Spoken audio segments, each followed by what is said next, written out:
ula unaagiza sinaletwa bili, alafu unafanya fujo, unachomoa kisu kama unataka kuwashambulia watu.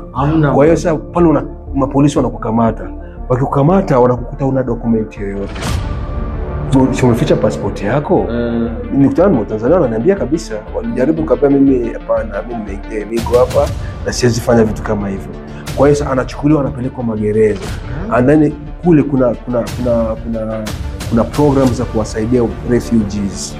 Sasa refugees anakuja anakuwa anatatua contact person, anadili na watu kuwasaidia mtu ambaye ashakuwa criminal, kwa anajua atamsaidiaje azawaza arudishwe nchini kwake, azawaza asaidiwe aishi pale nchini. Kwa anakuja kwenye makambi, anakuoji kila wakati, anakutembelea kwa appointment, anakusaidia, then unatoka unakuja mjini. Hii ni trick ya watu ambao wamezamia sasa. Wamezamia ili wabadilishwe wawe wananchi wa pale.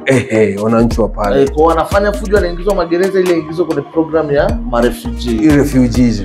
Akishaingia anapewa kitu inaitwa paperwork. Kwa document yako inakuwa imeandikwa ni refugees, karatasi yako imeshaandikwa kila kitu, unatembea naye au unaifanyia lamination. Ukiwa identity kama mimi. Tunakuwa tofauti. Mimi nina identity kwa sababu mimi niko legally. Kwa hiyo mimi nimelegalize. Kwa hiyo kitu anachofanya sasa wao. Kwa hiyo polisi akikushika, ukimtolea pepa, anajua tayari ni criminal. Wewe twende. Ndio maana majamaa zetu wakabebwa hapo. Wakabebwa. Wanaacha mimi nikaendelea zangu na shughuli zangu. Mimi nikachukua baskeli yangu kwa station.